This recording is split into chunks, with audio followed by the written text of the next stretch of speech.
এই কৌশলের মূল আইডিয়াটা হলো ঘুমানোর ঠিক আগের যে তন্দ্রাচ্ছন্ন অবস্থাটা, ওই সময় আমাদের সচেতন মনের যে প্রতিরোধ বা তর্ক করার ক্ষমতা সেটা অনেক কমে যায়। ফলে কোনো ইচ্ছাকে যদি একটা ছোট পজিটিভ বাক্যে নিয়ে এসে, যেমন বইয়ের উদাহরণে ওই মহিলা বলতেন ঐশ্বরিক বিধানে এটি সম্পন্ন হয়েছে, এরকম একটা বাক্য যদি আলতোভাবে মানে জোর না দিয়ে বারবার বলা যায়, তাহলে সেটা সরাসরি অবচেতন মনে ঢুকে যাওয়ার সুযোগ পায়। এটা অনেকটা কি বলে, ঘুমের মধ্যে মনকে একটা প্রোগ্রাম সেট করে দেওয়ার মতো।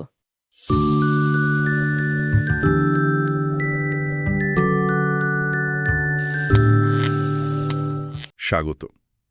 আজ আমরা ডুব দিচ্ছি আমাদের মনের এক বেশ রহস্যময় কিন্তু অবিশ্বাস্য রকম শক্তিশালী একটা অংশে, আমাদের অবচেতন মন। ডক্টর জোসেফ মার্ফির যে বিখ্যাত বইটা আছে, the power of your subconscious mind, সেটার কিছু তথ্যের উপর ভিত্তি করে আমরা একটু বোঝার চেষ্টা করব কিভাবে এই অদৃশ্য শক্তি, এই অবচেতন মন আমাদের জীবনটাকে প্রতি মুহূর্তে গড়ে তুলছে। প্রশ্নটা হলো, আমরা কি সত্যিই পারি আমাদের চিন্তা দিয়ে নিজেদের ভাগ্য বা বলা যায় বাস্তবতা বদলাতে? এটাই তো আসল প্রশ্ন, তাই না? ডক্টর মরফির কাজটা কিন্তু আমাদের একটা একটা অন্যরকম ধারণার সামনে এনে দাঁড় করায়, যে আমাদের চিন্তা, আমাদের বিশ্বাস, গভীর অনুভূতিগুলো, এগুলো শুধু মনেই থাকে না, এগুলো আমাদের স্বাস্থ্য, সুখ, সাফল্য, এমনকি সম্পর্কের মতো বাস্তব দিকগুলোতেও গভীর বেশ পরিমাপযোগ্য প্রভাব ফেলে।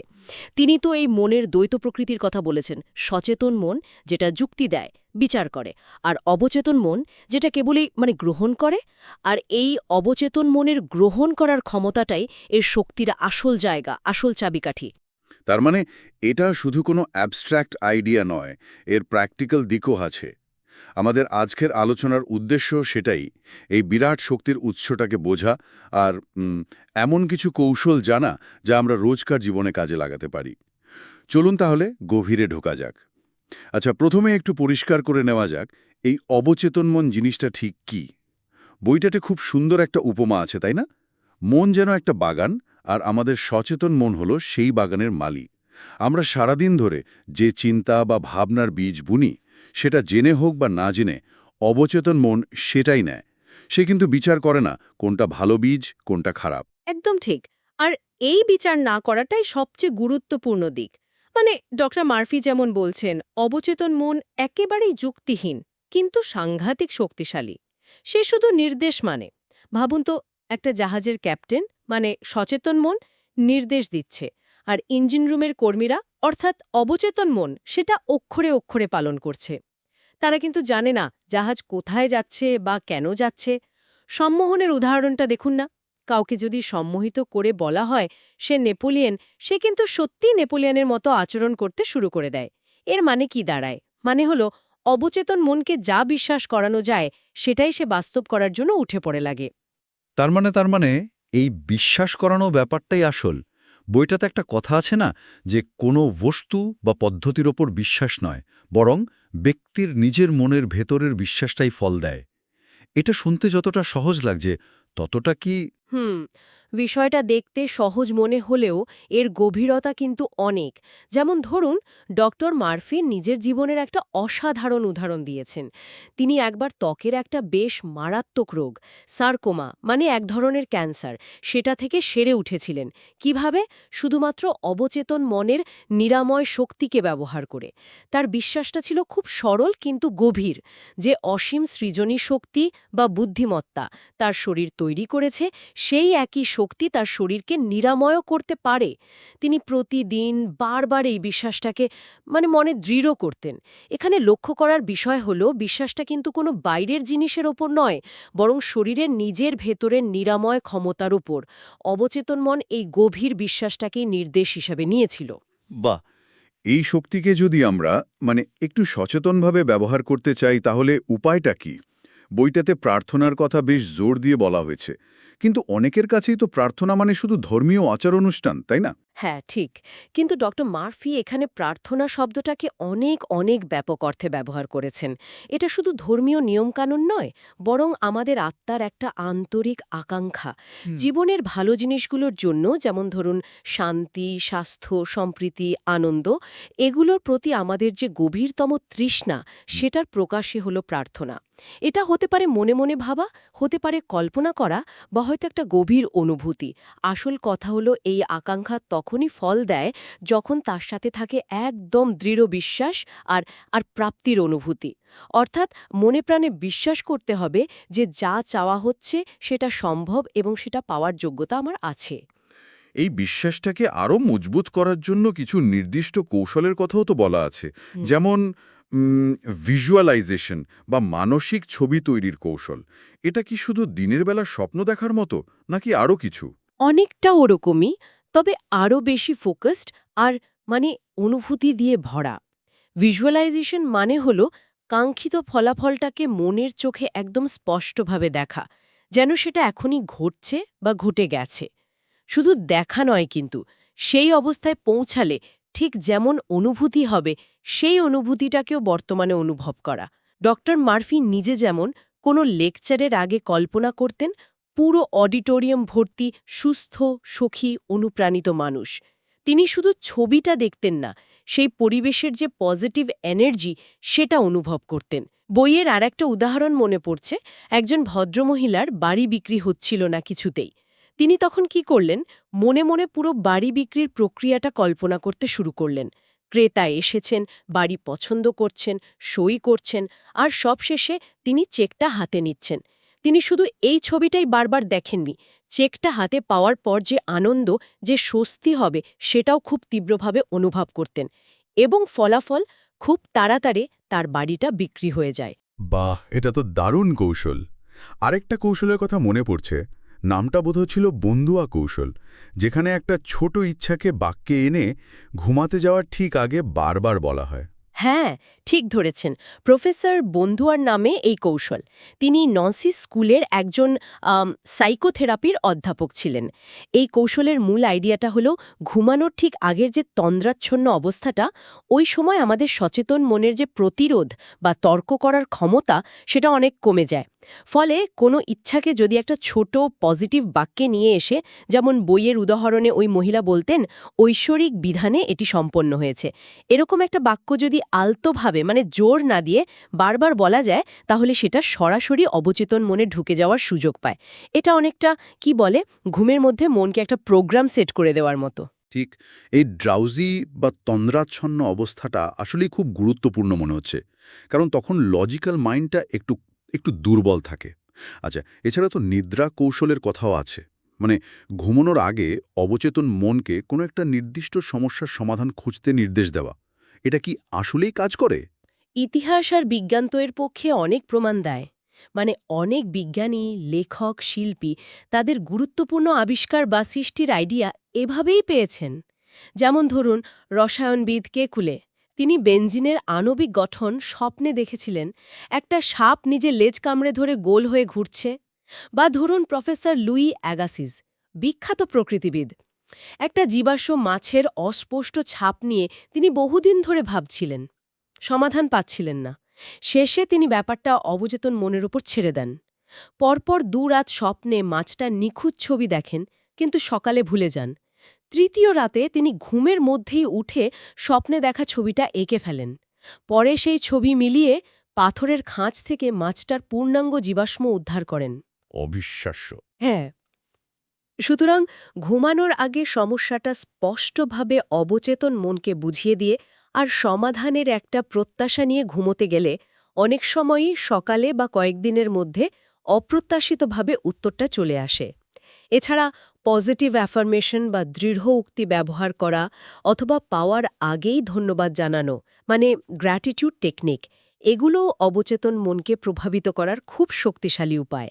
ধন্যবাদ বা কৃতজ্ঞতা বোধটা আমাদের মনকে একটা প্রাচুর্য আর প্রাপ্তির ফ্রিকোয়েন্সিতে নিয়ে যায়, যা আরও ভালো জিনিস আকর্ষণ করতে সাহায্য করে।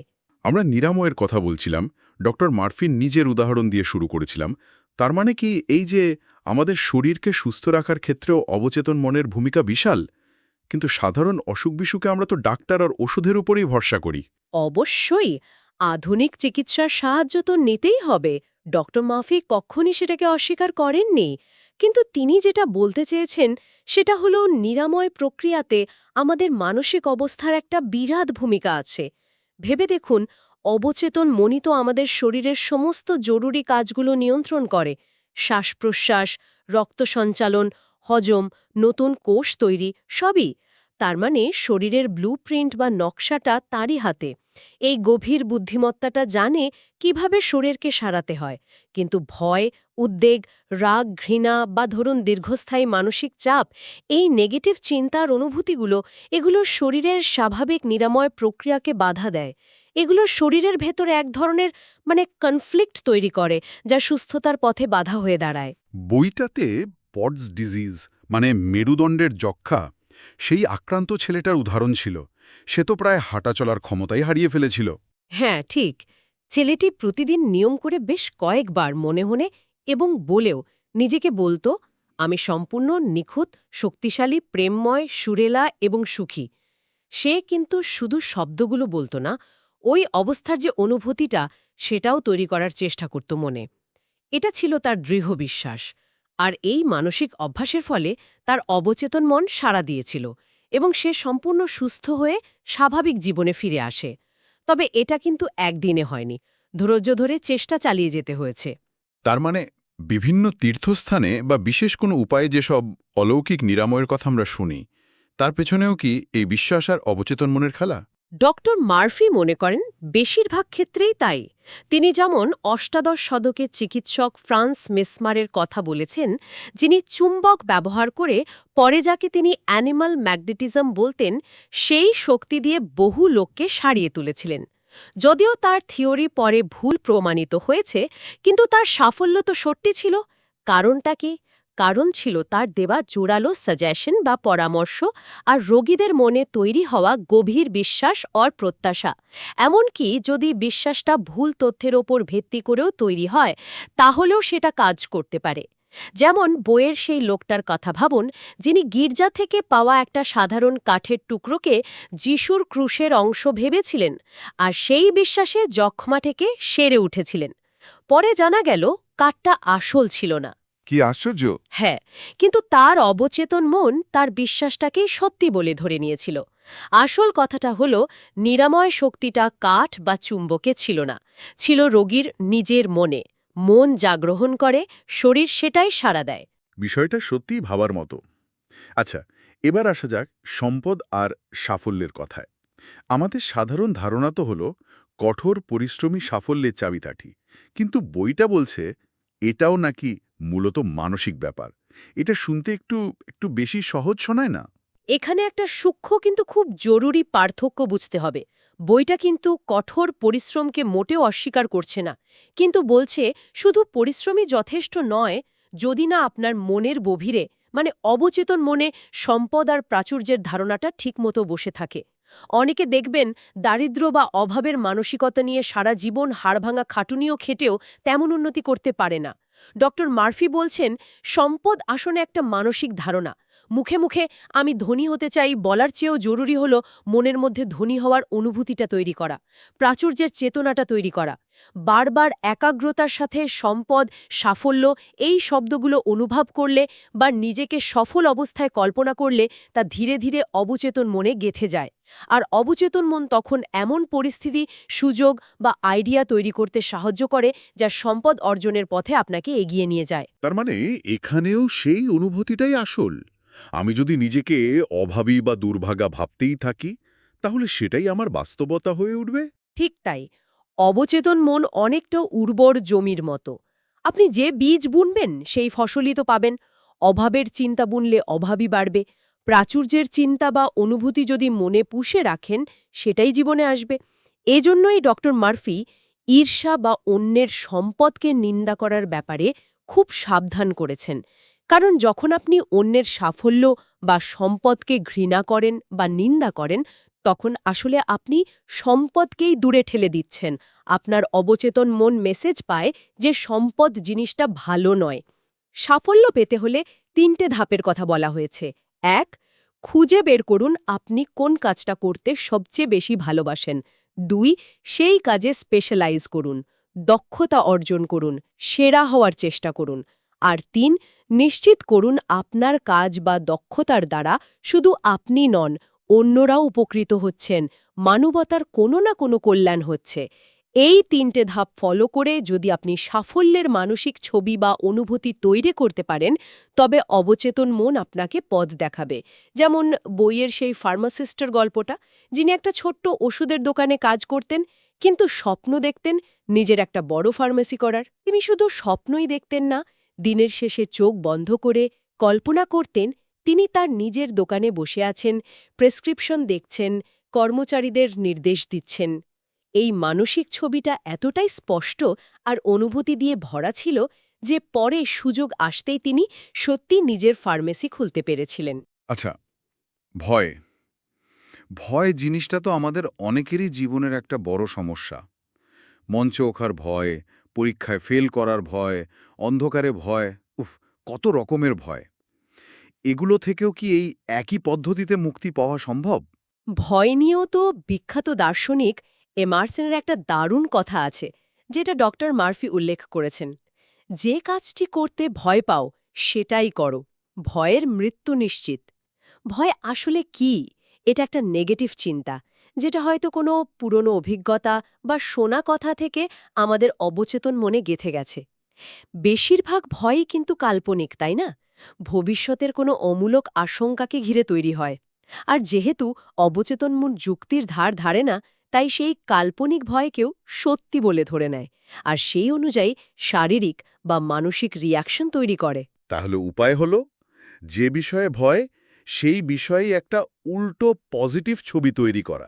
যেমন, যদি কারোর জলে নামতে ভয় লাগে, সে মনে মনে নিজেকে আনন্দের সাথে সাঁতার কাটতে দেখবে, জলের ঠান্ডা স্পর্শ উপভোগ করতে দেখবে। একদম ঠিক এই পদ্ধতিতেই কাজ করতে হবে। বারবার মনের পর্দায় ভয়ের বিপরীত ছবিটা আনতে হবে। আনন্দ, আত্মবিশ্বাস, নিরাপত্তা। শুধু ছবি নয় কিন্তু, সেই অবস্থার পজিটিভ অনুভূতিটাও আনতে হবে। বইয়ের আরেকটা উদাহরণ ছিল একজন এক্সিকিউটিভের, যার লিফটে চড়তে সাংঘাতিক ভয় লাগত। তিনি এই ভয় কাটাতে একটা অদ্ভুত কিন্তু খুব কার্যকর উপায় বের করেন। তিনি প্রতিদিন বেশ কয়েকবার মনে মনে লিফটকে আশীর্বাদ করতেন আর বলতেন, আমাদের অফিসের লিফট একটা অসাধারণ যন্ত্র, এটা স্বাধীনতার প্রতীক, প্রেরণার প্রতীক, আমি খুব আনন্দের সাথে এটা ব্যবহার করি, এটা দারুণভাবে কাজ করে। তিনি লিফটের প্রতি তার মানসিক দৃষ্টিভঙ্গিটাই বদলে ফেললেন। কিছুদিনের মধ্যেই তার ভয় চলে গেল। অর্থাৎ ভয়কে সরাসরি চ্যালেঞ্জ না করে তার জায়গায় একটা পজিটিভ ধারণা বা অনুভূতিকে প্রতিষ্ঠা করতে হবে।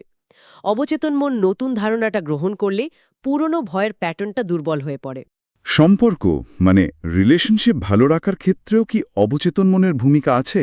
আমরা তো মনে করি সম্পর্ক নির্ভর করে একে অপরের প্রতি ব্যবহার, বোঝাপড়া এগুলোর ওপর। অবশ্যই ব্যবহার, বোঝাপড়া জরুরি, কিন্তু তার গভীরেও কাজ করে আমাদের মানসিকতা। সেই পুরনো গোল্ডেন রুল বা সুবর্ণ নীতির কথা ভাবুন। অন্যেরা তোমার সাথে যেমন ব্যবহার করুক, তুমি চাও তুমিও তাদের সাথে তেমন ব্যবহার করো। এর একটা গভীর সাইকোলজিক্যাল ব্যাখ্যা আছে কিন্তু। আমরা অন্যের সম্পর্কে যা ভাবে, যা অনুভব করি, তা আসলে আমাদের নিজেদের অবচেতন মনে একটা ছাপ ফেলে, এবং সেটাই একসময় আমাদের নিজেদের অভিজ্ঞতায় ফিরে আসে। যদি আমরা কারোর প্রতি মনে মনে বিদ্বেষ পুষে রাখি, তাহলে অবচেতন মন সেই নেগেটিভ ভাইব্রেশনটাই গ্রহণ করে, যা হয়তো অন্য দিক থেকে আমাদের জীবনেই তিক্ততা নিয়ে আসবে। তাই ক্ষমা, সহানুভূতি, ভালোবাসা এবং অন্যের ভালো কামনা করা, এগুলো শুধু নৈতিকভাবে ভালো তাই নয়, এগুলো আমাদের নিজেদের মানসিক এবং পারিপার্শ্বিক সুস্থতার জন্যও খুব জরুরি। অন্যের মঙ্গল চিন্তা করলে নিজের মঙ্গল হওয়ার সম্ভাবনাই বাড়ে। আর সবশেষে চিরনবীন থাকা মানে এভারলাস্টিং ইউথ, এই রহস্য নিয়েও তো বইটিতে কিছু কথা আছে। বয়স বাড়ার সঙ্গে সঙ্গে অনেকেই তো মনমরা হয়ে পড়েন, নিজেদের অপ্রয়োজনীয় ভাবতে শুরু করেন। হ্যাঁ, ডক্টর মার্ফির মতে বয়স বাড়াটাই শরীরের একটা স্বাভাবিক প্রক্রিয়া, কিন্তু মন বা আত্মা সেটা কখনো বৃদ্ধ হয় না। আমাদের অবচেতন মন তো সময়ের অধীন নয়, এটা চিরন্তন শক্তির আধার। ধৈর্য, দয়া, ভালোবাসা, সত্য, জ্ঞান, প্রজ্ঞা এই গুণগুলোও তো চিরন্তন। এগুলোর কোনো বয়স হয় না। সমস্যাটা হয় তখনই যখন আমরা বয়স বাড়ার সঙ্গে সঙ্গে নিজেদের গুটিয়ে নিই, নতুন কিছু শিখতে বা জানতে অনীহা দেখাই, জীবন সম্পর্কে আগ্রহ হারিয়ে ফেলি।